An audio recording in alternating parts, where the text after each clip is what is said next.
کبیر داس رحمۃ اللہ علیہ دھرم کے نام کو بھی نہیں مانتے ہیں. میں نے یہ نہیں کہا کہ دھرم کو نہیں مانتے، انہوں نے کہا دھرم کے نام کو نہیں مانتے، چونکہ ایک چیز دھرم ہے اور ایک چیز اس کا سمبل ہے، ایک نام ہے. فرماتے ہیں ہو نہ کچھ دیکھا رام بھجن میں، نہ کچھ دیکھا پوتھی میں، نہ کچھ دیکھا رام بھجن میں، نہ کچھ دیکھا پوتھی میں.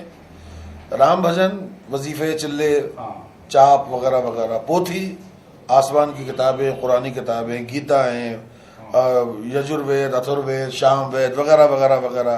آگے چلے آئیے بائبل، انجیل وغیرہ وغیرہ سب. تو سب کو ایک نسخے میں سمیٹتے ہیں. آپ فرماتے ہیں کہ نہ کچھ دیکھا رام بھجن میں، نہ کچھ دیکھا پوتھی میں، کہت کبیر سنو بھائی سادھو جو دیکھا دو روٹی میں. کہت کبیر سنو بھائی سادھو جو دیکھا دو روٹی. روٹی سے مراد ہے انسان کی بنیادی ضرورتیں. روٹی سے مراد یہ کھانے کی روٹی نہیں ہے، اس میں انسان کی بنیادی ضرورتیں جس وقت سامنے آتی ہیں تو مذہب پیچھے رہے. کبیر داس ہندوستان میں اور کئی ملکوں میں بہت مشہور صوفی سینٹ اور شاعر تھی. اور کبیر داس کیا خوب کہا، جس کے سر پہ مرشد پیر کی ہاتھ ہو، سب دنیا اس کے خلاف ہو جائے، اس کے سر سے ایک بال بھی نہیں کٹ کر سکتے ہیں. جب کوئی فقیر، کوئی سنگھ اس کے ہاتھ اس کے سر پہ ہو، سب دنیا اس کے خلاف ہو، اس کی کچھ بھی نہیں بگڑ سکتے ہیں.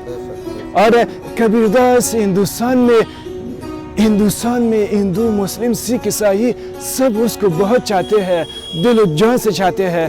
جو بھی یہاں آتے ہیں اور فیض لے کے جاتے ہیں، یہاں حضرت کی درگاہ میں ہر کوئی درم جب مصیبت پہ گر جاتے ہیں، پریشانی میں گر جاتے ہیں، اور اس کے ایک سہارا ہے کبیر داس. جب حضرت کی درگاہ میں آتے ہیں، کوئی بھی آتے ہیں یہاں پہ، وہ اپنے گھر میں فیض لے کے جاتے ہیں.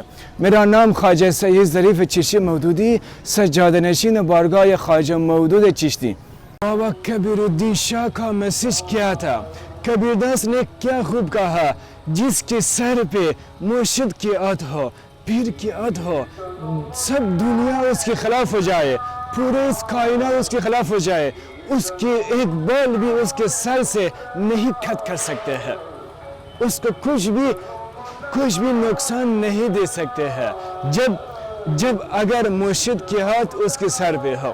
اور کبیر داس کا میسج ہندو، مسلم، سکھ، عیسائی کے لیے یہی میسج تھی. کبیر داس کا میسج کیا تھا؟ سیوا، خدمت سب سے بڑی دھرم ہے. کبیر داس کا میسج تھی. اور حضرت کی ہمیں پیدائش سرزمین ملتان شہر کی ہے، لیکن کتابوں میں لکھا ہے کہ حضرت کی پیدائش بنارس کی سرزمین پہ، جو نیرو اور لیلا جولاہے کہے جاتے ہیں ان کے وہاں ان کی پرورش ہوئی. لیکن ان کے وہاں حضرت آگے ٹھہرے تھے اور حضرت کی اس کے بعد ساری زندگی حضرت بنارس کی سرزمین رہے، پھر باہر کی سرزمین بھی گئے، اور انتم قیام حضرت کا مگہر کی سرزمین پہ ہوا، جو 2 سے 2.5 سال تک رہے بیچ میں، اور اس کے بعد حضرت کا وصال ہو گیا. یہ تھا کہ جو کچھ لوگوں کا کہ جو بنارس کی سرزمین پہ اس دنیا سے جاتا ہے، کتابوں میں لکھا ہے مگہر کی سرزمین، بنارس کی سرزمین اس کو جو ہے جنت نصیب ہوتی ہے، اور مگہر کی سرزمین پہ نہیں. حضرت کو یہ مٹانا تھا کہ سرزمین سے کچھ نہیں ہوتا، جو ہوتا ہے اپنے اعمال سے ہوتا ہے. ہم جیسا کریں گے ویسا اللہ رب العزت ہم کو اس کا پھل دے گا. اس لیے اسی کو مٹانے کے لیے حضرت ملتان شہر سے بنارس کی سرزمین آئے، اور بنارس کی سرزمین پہ شیخ تقی الدین شاہ رحمۃ اللہ علیہ کے وہاں سے اونچے ہوئے بیعت ہوئے، اور وہاں گزارا ہے بنارس کی سرزمین پہ اپنی زندگی. اور یہاں پھر انتم سمے جب ان کا وصال قریب آیا تب وہ چلے آئے. 2 سے 2.5 سال کے بیچ میں یہاں رہے، اسے جو ہے سب کو ختم کیا، جو ان کے سائنس ہے کہ یہاں یہ ہوتا ہے وہ ہوتا ہے، اس کے ختم کرنے کے بعد حضرت پردہ کیے. اور یہ بھی تھا نا کہ حضرت جب وہاں کی سرزمین سے تشریف لائے تو یہاں سوکھا اور اکال تھا. کہتے ہیں کہ جب تک کچھ پریشانی کہیں نہیں آتی ہے